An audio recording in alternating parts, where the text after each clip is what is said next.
The NASCAR Grand National Stock Car, its home is the South, the roar of its power, a tradition at Daytona on the 4th of July. You'll see them today on ABC's Wide World of Sports in the Firecracker 400. The top 10 qualifiers, the 5th row, two great names in NASCAR racing, Bobby Allison and Richard Petty. In the 4th row, Bill Elliott and Harry Gant on the outside. In the 3rd row, inside, the defending champion, Cale Yarborough, running alongside Terry Labonte. The 2nd row inside, the veteran Buddy Baker. And Darrell Waltrip, one of the young Chargers outside. The front row, on the pole, new speed record for qualifying at better than 194 miles an hour, Jeff Bodine running alongside Ricky Rudd. More than $318,000 to be shared by the racers. The fast field ready to go. A great day for racing at Daytona in the Firecracker 400. The 4th of July holiday weekend at Daytona International Motor Speedway. That means NASCAR Grand National Stock Car Racing, the Firecracker 400 with $318,000 plus in posted awards. It's always a big weekend at Daytona, and it will be again in 1982. I'm Keith Jackson, and I'm here along with Jackie Stewart, the Wee Scot, as our expert analyst for an event, Jackie, I think that is more of a driver's event on this long 2.5-mile racetrack than any other held here for the Grand National Racers.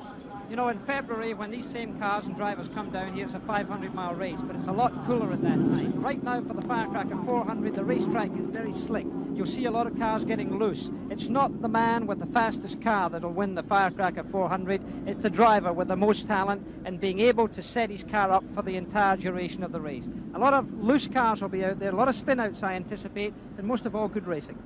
There is a new man on the pole, a fellow named Jeff Bodine. And throughout the South, everybody said, who is Jeff Bodine? Where did he come from to sit on the pole against the good old boys? Well, let's find out about him and join Chris Economaki. In 1968, Jeff Bodine started a racing career in Chemung, New York. It was to carry to him to more than 300 wins on tracks that nobody ever really heard of. But today, he's cracked the big time. He's here at Daytona. It could be Joe Namath against the Colts, Cassius Clay against Sonny Liston, and more importantly, he's in a pressure cooker of pole position. And for more on that, my colleague Sam Posey. Well, Chris, I wonder if oven wouldn't be the better word. We have this thermometer here. Right now, the temperature is just 94 degrees, and it's going to get a lot hotter before the end of the race. As for the humidity, it's just incredible. Now, no driver likes to admit that the heat and humidity will affect his performance in any way, but the fact remains that a driver that completes this 400-mile race today will lose anywhere between 10 and 15 pounds. The result of that dehydration will affect his performance in different ways, and a man from the north, like Jeff Bodine, may be more affected than anyone else. Back to you, Keith. All right, Sam, and we're expecting the green flag coming down off turn number 4. The field is very clean. They're holding their positions well, and the heat will definitely, I think, be a factor because even as the sun rose this morning, you could feel the humidity weighing down throughout this entire region. The pace car is off the racetrack. The green flag is in the hand of the starter. Harold Kinder is the green flag man, and he's got it in the air, and the Firecracker 400 is on for the 24th time.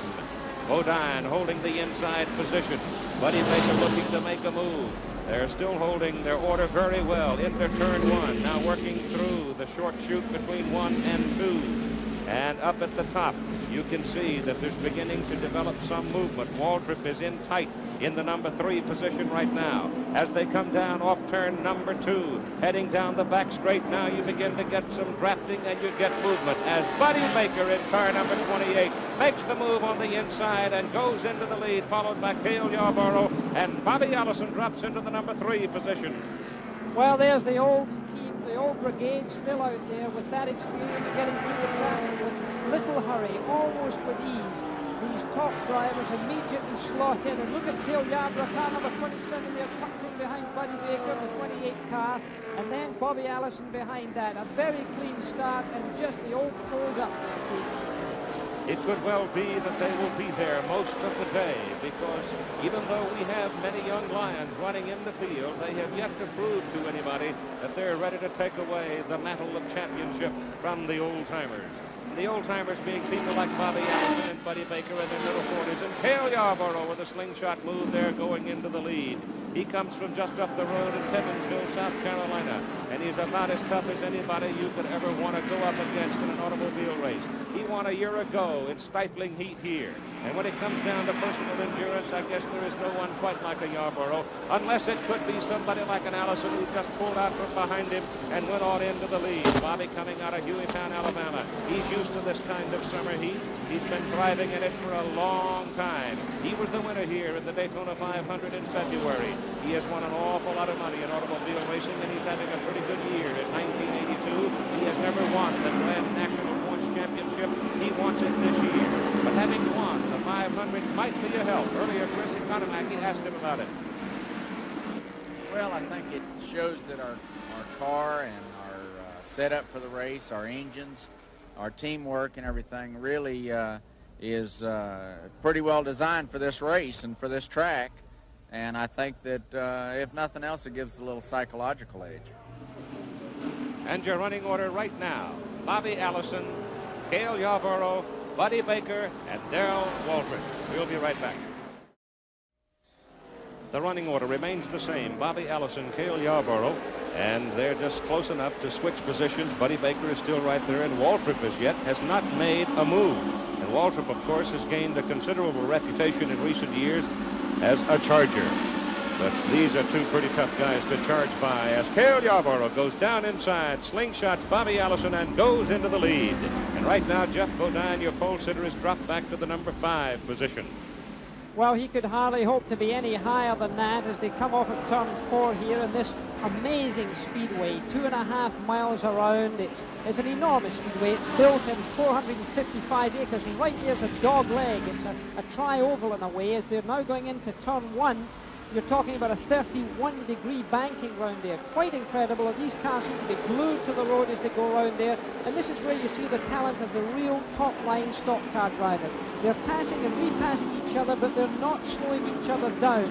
There's no mix-up. Look at this pass coming up here. Bobby Allison gets through underneath Cale Yarborough. And that is a beautiful, clean pass. He drafted him. He got through. He hasn't embarrassed Cale Yarborough. Therefore, he hasn't allowed the others to pack up behind him. In the process, Darrell Waltrip made a bit of a move himself to move up into the number 3 position. I remember when the big Hemi engines, those huge rumbling powerhouses, were cast out by NASCAR, and everybody wrung their hands and said it'll never be the same. They brought in the smaller engines. It was the same. Then all of a sudden came the smaller automobile, and they said the short chassis won't perform. But it did. The backyard engineer is at his penultimate, I think, in this kind of automobile racing. The Firecracker 400 at the Daytona International Motor Speedway will take some time to settle. So while we are waiting for this issue to grow more cluttered, and I am sure it will before the day is done, let's go to some amateur boxing. Here is Chris Schenkel reporting on the North American Boxing Championships.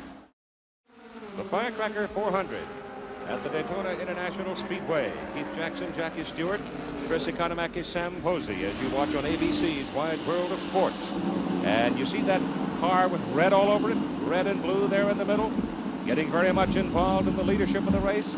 It is a man named Petty, driving it, Richard Petty, a man who has won more than $4 million NASCAR Grand National Racing. And up front, the names are all familiar, like Allison, Bobby Allison, he's still around the front, and Cale Yarborough, and Harry Gant, the man who seemingly set a record for second-place finishes a year ago. But it's Richard Petty now in the famous car number 43 who has gone into the lead.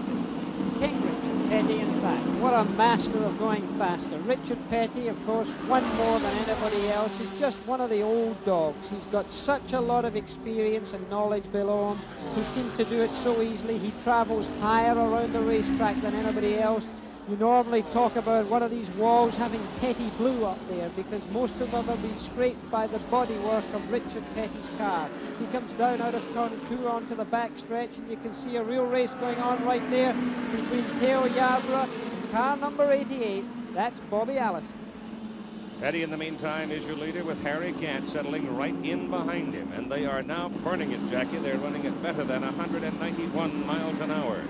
Very stifling heat. And Darrell Waltrip pulls out of the racetrack. He's retiring. He blew an engine, I think, coming off of turn 4. There was some smoke coming out the exhaust pipe. He switched it off and he's gone straight into the garage area. So that looks like the end of the day for Darrell Waltrip, who certainly would have been one of the drivers we would have expected to do well here. But Richard Petty continues to lead. And he's hit another car. Richard Petty's lost control.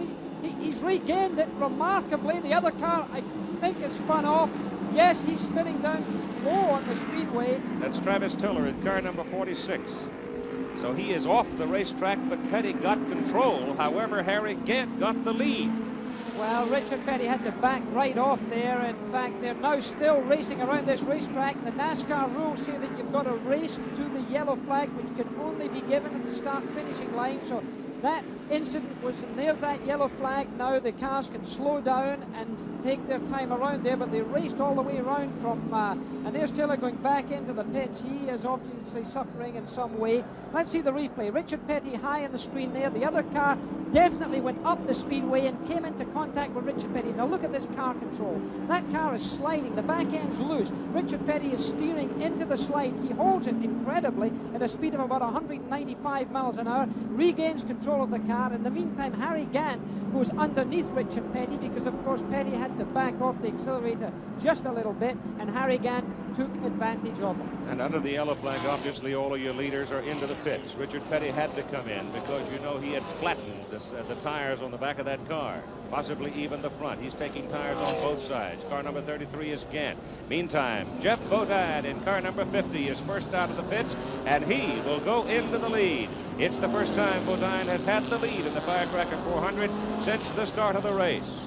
Now Petty is out rather quickly, so is Gant out. All the leaders in, all the leaders out in the Firecracker 400, and we will be right back for the green flag. All right, the track has been declared sanitary. We're about ready to get the green flag and resume racing in this 24th Firecracker 400 at Daytona. The man who will be braking under the green flag and in the lead is Jeff Bodine, the pole sitter. Richard Petty is back out there. He's all right. Travis Tiller, believe it or not, is also mobile and moving about. Their little shunt up there between turns 1 and 2 did not produce anything of great consequence. And we're going to get green, and here we go. Let's see how long Jeff Bodine tries to sit at the front of the pack. Well, I'm sure Jeff Bodine is very pleased to have a second opportunity to lead this great race around this great racetrack. He's driven very carefully so far and is certainly still in good shape. Terry Labonte is in second place right there. He's got a lot more experience in this kind of racing. And then behind him is Cale Yarborough, and he certainly has experience. So Labonte is coming out right now, and he slingshots, but he takes with him Cale Yarborough. So Labonte, who leads the NASCAR Grand National point standing, takes Cale Yarborough with him, and those two go 1-2 as they work their way through turns 3 and 4. Labonte is out of Corpus Christi, Texas, and he's running hard right now with Bobby Allison sitting back there in third place. Running in behind him and holding onto his coattail and exercising the draft is Bodine.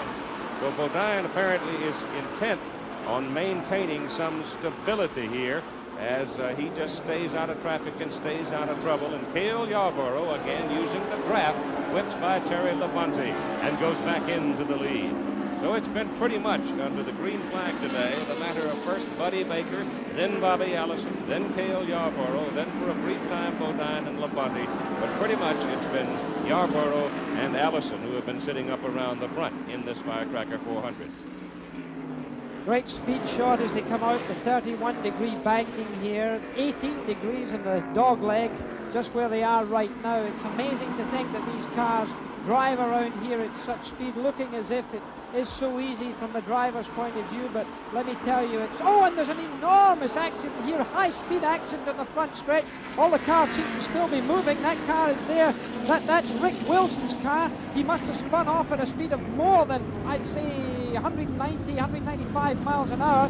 That car there, Mark Martin, he's involved, and there's Neil Bonnet. He's very much involved. Look at that tire. I think Neil Bonnet hit Wilson, just T-boned him, hit him right in the side, but what little I could see, just catching it in peripheral vision, Jackie, I believe that Mark Martin was the man that might have set off the chain reaction as he brushed the wall coming down off the tri-oval, and that set off a chain of things as people had to shuffle a little bit, and he wound up with Bonnet in the Woods Brothers car hammering Wilson right into the side, And Bonnet's car is in bad trouble. Wilson's car is obviously in considerable trouble, and there's debris all over the racetrack. That's an outside tire running down there. They've got safety, and there's whose tire it is. In fact, it's Rick Wilson's tire. He's running on the wheel rim. The inner safety one is gone, and the outside one's gone. And look at this car. It's a sorry shape.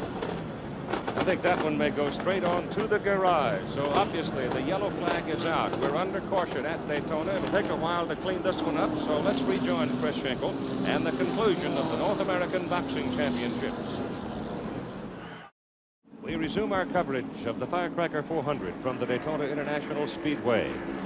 The running order: Bobby Allison. Tim Richmond has moved up into the number 2 position. Cale Yarborough is 3rd. Morgan Shepherd 4. Harry Gant, now 5th. At one time was running 9th after pitting. Richard Petty, number 6. Terry Labonte has gone out of the race with engine trouble. Pete Jackson, Jackie Stewart, Chris Economaki, and Sam Posey here at a very hot Daytona International Speedway. I mean, it is really hot today, and Harry Gant is the hottest guy on the track right now, Jackie, as he moves back up into the number 4 position. Well, for Harry Gant, the eternal bridesmaid, the man who we've all been expecting to see great things from, he certainly is a competitive driver. He just seems to have lacked that little spark that would give him consistent victory, and perhaps that's something that's going to happen in the future for him. He certainly is driving well now, and he's certainly catching up well. Tim Richmond, who just 2 years ago was the Rookie of the Year at Indianapolis, has turned into a Charger as well. And you can see that he is hanging right onto the tail of Bobby Allison as Harry Gant moves up alongside Cale Yarborough. Cale trying to fight him off. And you can see, too, that it remains about a 9-car pack on the lead draft. So Gant now slips into 3rd place ahead of Cale Yarborough. Well, that's a very good situation for him to be in. Young Tim Richmond and the number 2 car there that you're looking at. The car 33, of course, is Harry Gant, the green and white car. He's tucked in behind Tim Richmond, who really bombed to success in IndyCar racing for a short time. And Harry Gant goes underneath Tim Richmond. The blue car is passed, and Harry Gant seen. Oh! And there's an accident. The two of them collided straight out of turn 4 there. Very close indeed. Petty's on the wall as well.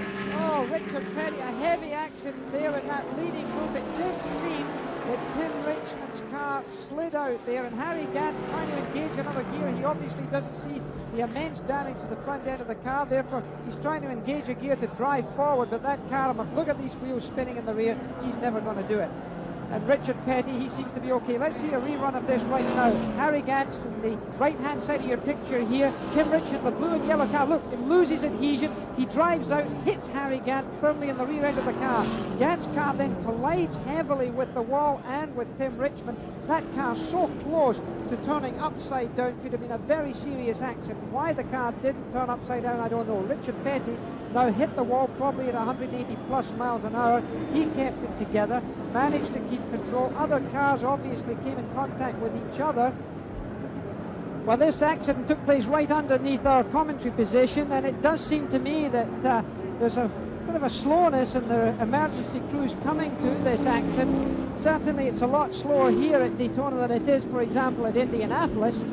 There's the car of Tim Richmond driving round almost with casualness, his hand out the window there for cooling. This car is very seriously damaged. I don't see it doing much good motor racing for the rest of this afternoon. Tim Richmond in yet another accident. His career has been marked with a series of accidents. Enormously talented young man, but does seem to get into trouble from time to time. Of the leaders, only Bobby Allison got away free. No trouble because he was out in front. Cale Yarborough took a full load of debris on his windscreen. Buddy Baker was back there as well. And Yarborough is now in the pits, and there's a great deal of concern apparently over some portion of the rear of that car. So Cale Yarborough may have suffered some damage himself in quite an horrendous accident coming off turn number 4 involving Tim Richmond, Harry Gant, and Richard Petty. We'll be back with more in a moment. Well, the track has been swept now after the accident, and the green flag is flying once again with Bobby Allison holding the lead with only 8 laps to go in this Firecracker 400. Your running order: Allison, followed by Bill Elliott, then Ron Bouchard, Morgan Shepherd, and then here's a name, David Pearson driving car 03. And David has not been very active in 1982, having made only 2 starts so far. But suddenly, here's the Gray Fox right in the hunt. Some of the big names, as we know, already gone. And Cale Yarborough made a considerable effort with his pit crew to get back in the race. But his rear end was damaged to some degree. It seemed that the damage to the right rear side of the car was where your biggest problem was. They could not solve it. And so consequently, Yarborough is no longer a factor. Right now, let's go to Sam Posey as he talks with Richard Petty. Richard, thank you very much for coming out of the garage. I know you must be very disappointed. What happened? Well, 33 and 2 got to running like it was the last lap up there and run into each other. Cale and all of them right in front of me had to start slowing down. I slowed down, and the captain at number 50, Bodine, he ain't seen nothing. He just ran right in the back of it, knocked me in the wall, and then, I ended up in the garage there. So Bodine hit you? Yeah, Bodine was one that hit me. I was trying to run back just in case something like that happened. I feel like I was in fairly good shape as far as, not getting in the wreck, as far as running in there and running into it. And then when Bodine hit me, just knocked me right up in it. But it was Gant and Richmond that triggered it? They was the ones that went into each other before. They've been running at each other pretty much all day, but they finally got too much together. The running order remains the same, and Jackie, I want to touch on that point with you. At the speeds these people are traveling, it must be an instinctive reaction. Petty's instinctive reaction, born out of years of experience, was to back off a little bit. Bodine perhaps couldn't see enough to back off. No, it would be very difficult for Jeff Bodine to anticipate that kind of move. I think it happened very quickly. Obviously, Richard Petty has a sense for these things and was obviously able to stay away from it. But as a younger driver coming in there in that kind of traffic, not easy. Running third is Ron Bouchard, the 1981 Rookie of the Year, and Morgan Shepherd is right there with him. The leader is Bobby Allison, and Bill Elliott is hanging right on to Bobby Allison's bumper. Right now, let's go back to the pits and again to Sam Posey as he talks with young Tim Richmond, who was involved in the shot coming off turn number 4 a moment ago. I'm with Tim Richmond. Tim, what happened? Well, going down the back straightaway, I was second behind Bobby, and here again, he pulled down to try to pass either me and Bobby, and he didn't have any help in front or behind him, and Harry and I actually came off side by side at the tunnel turn, which is turn 4, and there's a big drop-off or a dip that tries to throw you into the fence, and both cars fell off, and I ain't saying he ran into me, and I'm not saying I ran into him, but the cars got together, and Harry almost got upside down, but we're fine. I hope he is.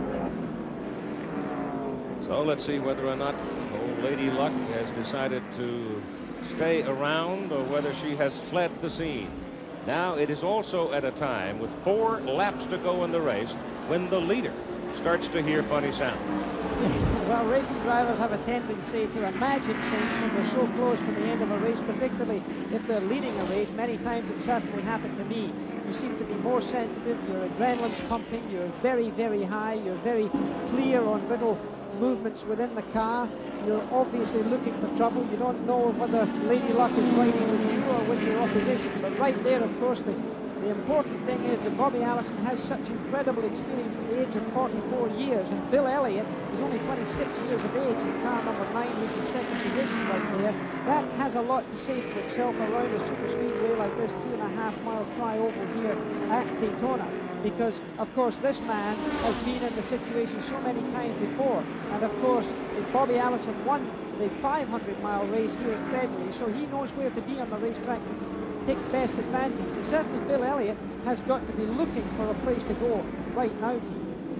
Bobby Allison will become, if he wins this race and holds off the charge of young Elliott, only the 4th man ever to double in a single year. Fireball Roberts did it back in 1962, winning the 500 and coming back to win the Firecracker. And then Cale Yarborough did it in 68, 1969, Leroy Yarborough, and Bobby Allison now is trying to join that select company. Bobby Allison in first, Bill Elliott in second, Ron Bouchard running third, and Morgan Shepherd hanging on to his coattail in 4th spot. 2 laps to go now. At Charlotte earlier this year, Bill Elliott was within 2 car lengths of getting his first major victory in Grand National Racing. He missed by only 2 car lengths, so he's got to be a hungry young man. Here is where wisdom starts to take over. How to use the racetrack. And right now you see a man using the racetrack pretty efficiently. In fact, Bobby Allison came down that back stretch there in the center of the road. He's always been keeping close to the wall until now, and he certainly moved over just in case Bill Elliott decided to slingshot him there. Now this is where it's all going to happen, because they're coming round now to the start-finishing lag. They're looking for the white flag, and there it is. Now, Bill Elliott has a choice. Is he going to do it now, going He's got in? a chance. Yeah, but he's holding back. He shouldn't be doing it there anyway, but he was going low. Now, he may have lost the draft right there, because he's certainly going higher on the racetrack. He's a little higher than the car of Bobby Allison, and it could be he's just dropped a little too far behind. They're in the backstretch now. I don't think he's got enough space, enough draft to get him. You've only got 2 turns left in the short home straight. Elliott closes in behind Bobby Allison as they go into turn number 3. Allison, who has never won a Grand National Points Championship, will take the lead in the point standings if he can hold off Bill Elliott for just a few more feet. Coming down on the traffic in the home straight, and he can't do it. Had no chance to do it. I think he probably lost his last opportunity up there between turns 1 and 2, as Bobby Allison has doubled in 1982, winning the Daytona 500 and the Firecracker 400, and he had quite a drive. Wonderful drive by Bobby Allison. So the old-timer, I like to call him that because he is a great one, from Hueytown, Alabama, coast on around to accept the plaudits of victory. So Bobby Allison now will climb out of that smoldering hot machine and emerge into the sunshine, and he gets the round of applause that you thought he would. Now 44 years of age, and he's won the Firecracker, and it was not that easy. He fought some of the great names all day, and then all of a sudden he had to beat back the challenge of one of the young lions, Bill Elliott, and it was less than a car length. Right now, Chris Economaki is with the winner. Well, Bobby, congratulations. You got a first mortgage on this place now, winning in February and now July. But today, you were never left alone. First it was Cale, then it was Harry Gant, then it was Tim Richmond, and right at the end, Bill Elliott. Have you ever been pressed harder? Well, not here at this racetrack, Chris. A lot of them run awful good today, and the cars were all pretty equal. They were fast. The guys were driving hard, and of course it was unfortunate that Tim and Harry and the guys had that misfortune over there off of 4, because they were sure set for a great finish. Bobby, you're soaking wet. How do you feel physically? I feel good, Chris. I do like the warm weather, and I think I'm pretty well accustomed to it. And the guys have worked real hard to make the car handle good for me and drive good. I owe a lot of credit to the whole Dygaard crew, Gary Nelson and all his boys. Well, you're only the 4th man to pull off the double. Congratulations and good luck toward the championship. Thank you, Chris. So Bobby Allison has a drink of something cool, refreshing, gets a kiss from Mom, and the matter of racing luck, Jackie, what might have been had this not happened.